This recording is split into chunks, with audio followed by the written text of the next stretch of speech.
What's happening, y'all? Welcome inside the Fantasy Stock Exchange. Bush coming at you solo today to talk about the Week 11 trade targets and sell highs for 2021 fantasy football. As you guys know, as I do every Tuesday, I come on here and I talk about 5 buy lows and 3 sell highs. Of course, we are approaching trade deadline season. Let me know down below in the comments when your trade deadline is. So obviously, in week 14, week 15, I can't be doing these videos anymore on Tuesdays. So let me know when your trade deadline is coming up in the comments section down below. If you're new around here, subscribe to the channel. We're trying to get to 10K as soon as possible, and hit the like button while you're down there as well. Essentially, what we're doing in these videos, if you guys are new around here, is we're trying to get a discount on elite fantasy assets. We're trying to take advantage of people's frustrations and recency bias and thinking that, X receiver that they have that is a top 12 wide receiver is no longer valuable anymore because he's had 2 down weeks or whatever the case might be. But before I talk about who we're actually talking about specifically in this video, we're going to hit the intro.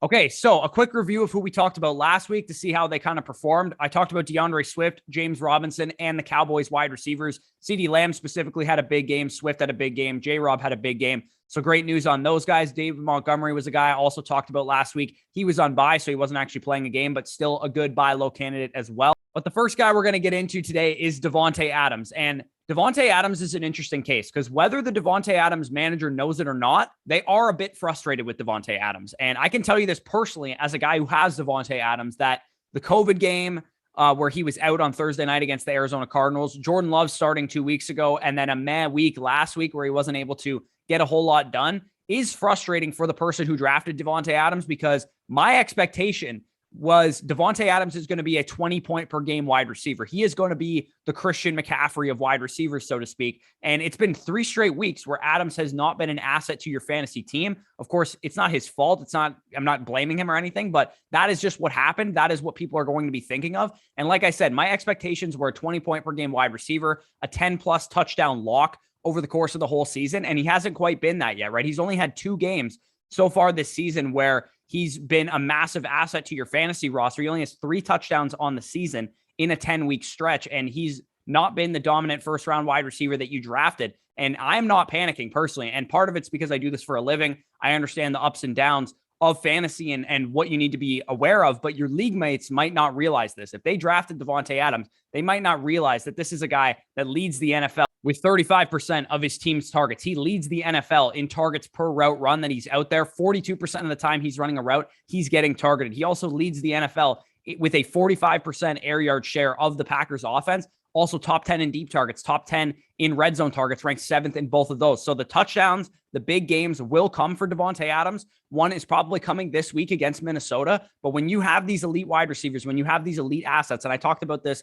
with Cooper Kupp a couple weeks ago, but when you have a small selling window for these guys, pounce, take it, because these guys are the type of dudes that will win you a fantasy championship down the stretch of the season. As you guys can see right now, there is a small buying window on Davante Adams. This guy made a trade where he was able to ship off Melvin Gordon and Terry McLaurin in exchange for Davante Adams and Cole Beasley. Again, that is very easy. I would have done that just for Adams. Adams for Darrell Henderson and T. Higgins. That's the type of trade that you want to look for if you have interest in acquiring Davante Adams. If you have Darrell Henderson and, Cole Beasley or Emmanuel Sanders, somebody that's like a mid-level wide receiver too, Tyler Lockett, somebody like that, you could try and trade both of those guys and get up to a guy like Davante Adams, a true stud difference maker that's going to make an impact for your fantasy lineup. He is the #1 receiver for me still rest of season. Over Cooper Kupp, I still would rather have Davante Adams for the rest of the season. So if you could pay anything other than 2 great assets for Davante Adams, because a trade that I think would be like fair for Davante Adams is if you have to trade Ezekiel Elliott and Marquise Brown, like 2 guys that are really good, that are going to help your fantasy roster, but they're not quite as good as Davante Adams.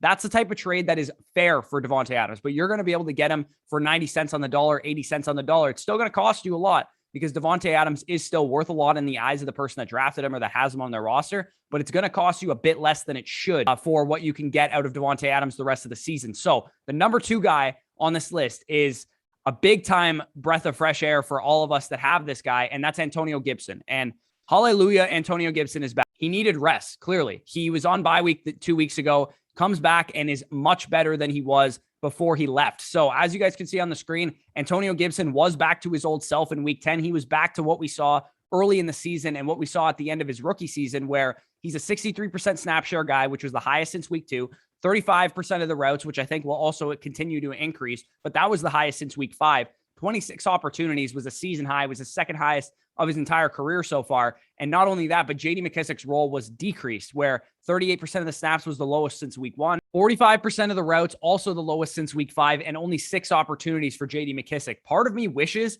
that he had the usage, but he didn't get into the end zone twice, so he'd be a true buy low candidate. But I still think you can get Antonio Gibson for cheap because of his injury-stricken 4 to 6 week stretch or whatever that he had earlier this season. The people who have Antonio Gibson on their roster are still going to be hesitant to buy in and think that they have a guy going forward that they can trust in their RB2 slot or whatever the case is. He's still risky to acquire because he still has lingering shin injury concerns, but gauge the price of the Gibson owner. It's really going to depend league to league. The Gibson owner might be more sharp. They might realize the usage was there. The increases that I've already kind of talked about are there, and they're okay holding on to Antonio Gibson, but the other manager might be in a sell high mindset. They might be, okay, Gibson had a good game. I got to get him off my roster now that he's had a good game. And that's when you take advantage, because I do think they're going to sell Gibson still for less than what he's worth. And to me, what he's worth is in that Leonard Fournette, James Robinson, Darrell Henderson range rest of season as a running back. And yes, it only took me one game to get back to that stratosphere for Antonio Gibson, because I saw what I needed to see, and he was coming off of a week of rest. And as you guys can see on the screen, here is a perfect example of a trade that I'm looking to make if I'm a contender. If I have A.J. Dillon on my roster, who's going to be a great running back for the next 2 weeks while Aaron Jones is out, then they have a week 13 bye, and then Aaron Jones is probably back after that. If you can sell him for Antonio Gibson, who can help you the rest of the season, do it. Same goes for Myles Gaskin, a guy that is going to be good short-term because Malcolm Brown is still out. But once Malcolm Brown is back, he's probably not going to be as valuable as he is now. And even now, he's still less valuable than Antonio Gibson, in my opinion. So you could get him in exchange for Antonio Gibson. Tyler Lockett, another guy that is just a boomer bust wide receiver 3. I'd rather have Gibson. Russell Wilson's just a quarterback. Same. So give me Gibson there. You could do a package deal that includes Antonio Gibson, like the 2 that are outlined here. Gibson and Gesicki for Mark Andrews. I'm okay with the Gibson and Gesicki side there.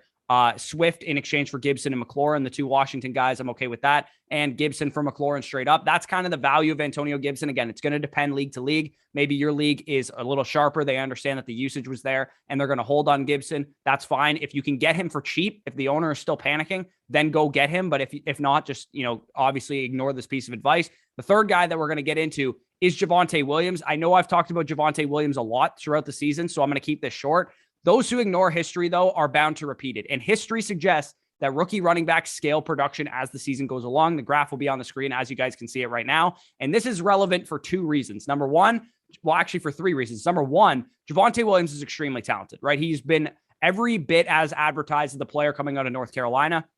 Check 1, right? He's obviously clearly good enough to be a feature back in the NFL. Number 2, as you guys can see on the screen, Javonte Williams outsnapped Melvin Gordon 33-25 for just the second time this season. And the first time he did it was in the first 3 weeks of the season. So he had not done it for a while, and then he came out and outsnapped Melvin Gordon. Javonte Williams also ran more routes than Melvin Gordon. So it wasn't simply the fact that they were beating the Eagles, Melvin Gordon was getting rested or anything like that. What I saw when I was watching that game was a little bit of a shift in Javonte Williams' favor. And he would have outproduced Melvin Gordon as well if his touchdown wasn't called back on a holding penalty. He also had a couple other runs called back on holding penalties. And the final reason, and this is the most important, is because the Broncos are on bye this week. And we saw what the bye week has done for running backs, rookie running backs in the past, specifically Michael Carter earlier this season, as well as guys like Cam Akers last year. So this one is a risk. It's not the typical buy low on Davante Adams because we know exactly what we're getting. This is a risk a little bit more so because this is a stud player that is not necessarily getting stud fantasy usage quite yet.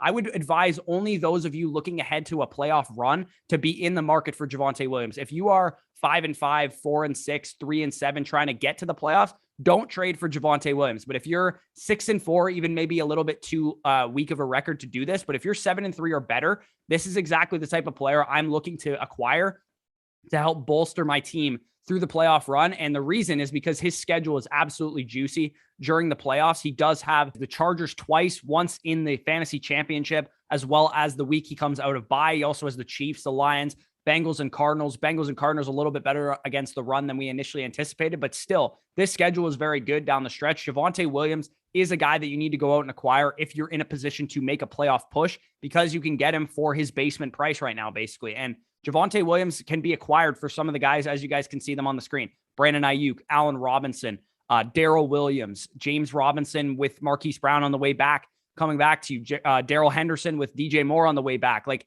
you can get Javonte Williams as a throw-in piece, from a downgrade from a guy that maybe you currently have on your roster right now. You could get him straight up for J.D. McKissic and Darnell Mooney, according to some people. So Javonte Williams, to me, is a guy that can help you win a championship down the stretch. He reminds me so much of the situation with Cam Akers that we saw last year. And Cam Akers still had Darrell Henderson to compete with for the most part until he got injured. But the coaching staff made a conscious decision to switch from Darrell Henderson and the committee approach with Malcolm Brown and some of those guys to go full-time with Cam Akers. And I think they're going to make a similar decision this year with Javonte Williams in Denver. So he is a guy that I'm actively targeting if I'm looking to make a playoff push and push my playoff roster into a championship roster. So Leonard Fournette, number 4 guy on the list here. And the Bucs haven't been great the last few weeks, so Leonard Fournette is going to be discounted, inherently because of that, and neither has Leonard Fournette for that matter. He hasn't been very great for fantasy, but the key thing for the Bucs is that this team is getting healthier, and they have some easy matchups over the next few weeks. Of course, Antonio Brown has been out the last few games, as you guys can see on the screen right now.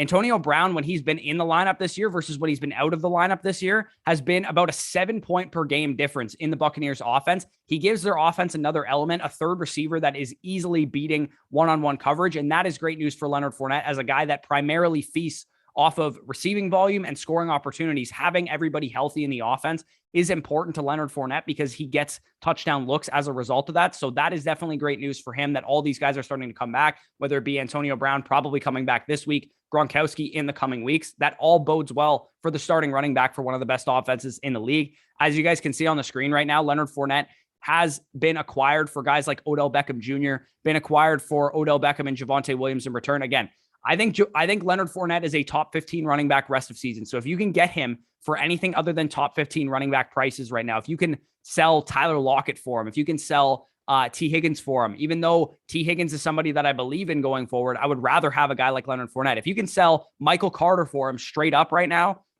that is something I'd be looking to do because Michael Carter plays for a far worse offense with a rookie quarterback coming back, whereas Leonard Fournette is secure in his offense. His offense scores 30 points per game, which is more often than not going to lead to him having scoring opportunities. So he is another guy that I'm going after. Now, the 5th person on this list is going to be a bunch of people because a lot of you guys have expressed that your trade deadlines are coming up this week. Mine is this week as well in my home league. So I'm going to give you a couple guys at each position real quick. Just list them off. I'm not going to show trades or anything for these guys, but these are also great targets that are quote unquote like honorable mentions that just missed the list.